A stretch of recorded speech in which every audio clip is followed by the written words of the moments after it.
Constable തള്ളിക്കോളൂ. Shri P R Sivasankar, ഇവിടെ ഇപ്പോൾ ഗോൾവാൾക്കറിന്റെ ദേശീയ എന്ന അദ്ദേഹം ഈ പറഞ്ഞ അതിർത്തി ടെറിട്ടോറിയൽ നാഷണാലിറ്റിക്ക് എതിരായിരുന്നു. അദ്ദേഹം വംശശുദ്ധിയൊക്കെ ആയിരുന്നു, സാംസ്കാരിക ഏകതയൊക്കെ. എന്നാൽ വംശശുദ്ധിക്ക് വേണ്ടി ഹിറ്റ്ലർ നേരത്തെ കാരശ്ശേരി മാഷ് അത് പറഞ്ഞു. ആ ഹിറ്റ്ലർ നടത്തിയ വംശഹത്യയൊക്കെ അദ്ദേഹം വളരെ ആവേശത്തോട് കണ്ടിരുന്ന ആളാണ്. പോട്ടെ, നീയാണല്ലോ കോടതി. ഇന്ത്യൻ ലീഗൽ സിസ്റ്റം ചരിത്രപരമായി ഓപ്പറേറ്റ് ചെയ്യുന്നത് നമ്മൾ ഈ പറഞ്ഞ അതിർത്തിയാണ്.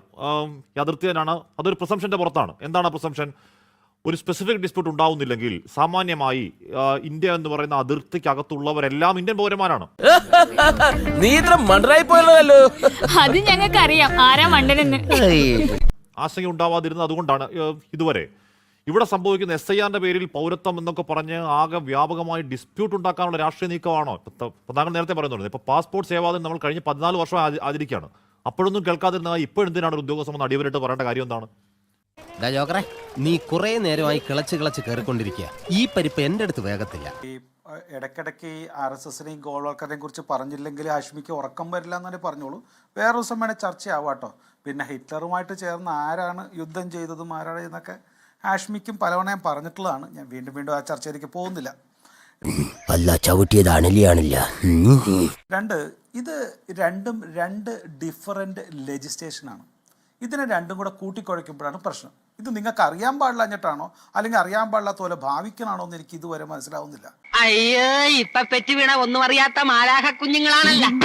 പിന്നെ ഇതിന് ഏറ്റവും പ്രധാനപ്പെട്ട കാര്യം, മിനിസ്ട്രി ഓഫ് എക്സ്റ്റേണൽ അഫയേഴ്സ് ഈ കാര്യം പറയുമ്പോൾ they are not a party to decide the rules or laws. അവർ ആസ് പെർ ദ റൂൾസ് അല്ലെങ്കിൽ ഭരണഘടനാ പ്രകാരം ഇന്നതാണ് ഭരണഘടനയിൽ പറഞ്ഞിരിക്കുന്നത്, ഇതാണ് നിയമം എന്നേ MEAക്ക് പറയാൻ പറ്റുള്ളൂ. അതാണ് അവർ പറഞ്ഞേക്കുന്നത്. ആരോട് ഇതിങ്ങനെ എത്ര വട്ടം പറഞ്ഞു? ആ നിയമമോ BJP ഒക്കെ ഭരിക്കുന്നതിന് ഒരു MP മാരുള്ളതിന് മുമ്പ് ഉണ്ടായിട്ടുള്ള അല്ലെങ്കിൽ ജനസംഘത്തിൻ്റെ കാലഘട്ടത്തിൽ കോൺഗ്രസിൻ്റെ പൂർണ്ണ ആധിപത്യത്തിലുണ്ടായിരിക്കുന്ന നിയമം. ശിവാന്ത, ഓ എന്തൊക്കെയാണ് എൻ്റെ അച്ഛൻ്റെ ഒക്കെ വീരവാദം. ആ നിയമത്തിലെ കാര്യങ്ങൾ MEA പറയുമ്പോൾ അത് ഭരണഘടനാപരമായി മാറ്റം വേണമെങ്കിൽ മാറ്റം വരുത്തണം. അതാണ് നമ്മൾ ശ്രമിക്കേണ്ടത്. അപ്പോൾ പറയും മാഷ് പറയും പാർലമെൻറ്റിൽ ഞങ്ങൾ നിശ്ചയിക്കുന്ന ഭരണഘടനാ പ്രകാരം മാത്രമേ നടക്കുള്ളൂ. അതിനുശേഷം 2014 ശേഷമുള്ള ഒരു മാറ്റങ്ങളെ ഞങ്ങൾ അംഗീകരിക്കില്ല, പഴയത് മാത്രം അംഗീകരിക്കുന്നു. അപരാധം പറഞ്ഞു നടക്കണവന് മെയിൻ സപ്പോർട്ടാണ് അവൻ. ഒരു മാറ്റങ്ങൾ അംഗീകരിക്കുകയില്ല. ഇതെന്തൊരു ന്യായമാണ്? ഇതൊരു സാമാന്യ യുക്തിക്ക് വേണ്ടി. ഇതിപ്പോൾ ഹരീഷ് സാൽവെ അടക്കമുള്ള ആളുകളൊക്കെ എത്രയോ തവണ നാഷണൽ ടെലിവിഷൻ ചാനൽ എക്സ്പ്ലെയിൻ ചെയ്തിട്ടുണ്ട്. ഇത് നിങ്ങൾക്ക് മനസ്സിലാവാണെന്ന് വെച്ച് കഴിഞ്ഞാൽ വലിയ കഷ്ടമാണ്. ഇതാ പറഞ്ഞത്, നിനക്കൊന്നും ഇല്ലെന്ന്. പിന്നെ സർക്കാർ പറയും ആർക്കാണ് പൗരത്വമെന്ന്. സർക്കാർ പറഞ്ഞിട്ടുണ്ടോ? സംസ്ഥാനങ്ങളുടെ BJP സർക്കാരോ അല്ലെങ്കിൽ കേന്ദ്ര സർക്കാരോ പറഞ്ഞിട്ടുണ്ടോ ഇന്നിൻ്റെയാണ് പൗരത്വമെന്ന്? രാജുവും അതേപോലെ ഹാഷ്മിയും പറയാൻ തയ്യാറാണ്. കളിക്കല്ലേ. ഇവിടെ 5 കാര്യങ്ങൾ: ജനനം, പിന്തുടർച്ച, രജിസ്ട്രേഷൻ, പ്രദേശങ്ങളുടെ സംയോജനം, സ്വാഭാവിക പൗരത്വം. ഇതല്ലേ സിറ്റിസൺഷിപ്പ് ആക്ടിൽ പറഞ്ഞേക്കുന്നത് 5 കാര്യങ്ങൾ. അത് ഞങ്ങൾ തിരുത്തിയിട്ടുണ്ടോ? ഞങ്ങൾ ഏതെങ്കിലും കൂട്ടിച്ചേർത്തിട്ടുണ്ടോ?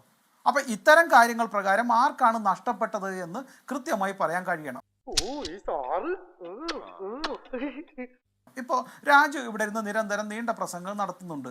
മുസ്ലിങ്ങൾക്ക് ഒരുപാട് പൗരത്വം പോകണം. ഗുജറാത്തിൽ മുസ്ലിങ്ങൾക്ക് പൗരത്വം പോയ കണക്ക് വേണ്ട. നിങ്ങൾ സമരം ചെയ്ത ഒരു കേസ് ഒരു ന്യൂസ് ഇട്ട് തന്നെ ഞാൻ സെർച്ച് ചെയ്തിട്ടൊന്നും കാണുന്നില്ല.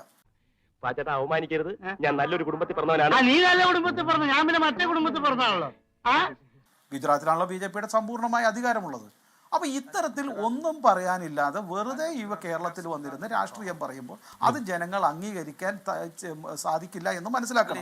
ഇത് പിന്നെ ഈ പറയുന്ന ജനന സർട്ടിഫിക്കറ്റ് ഇല്ല എങ്കിൽ മറ്റു പല സർട്ടിഫിക്കറ്റുകളും വെച്ചിട്ട് ഇത് തുടങ്ങാമല്ലോ, ഈ കാര്യങ്ങൾ തുടങ്ങാമല്ലോ.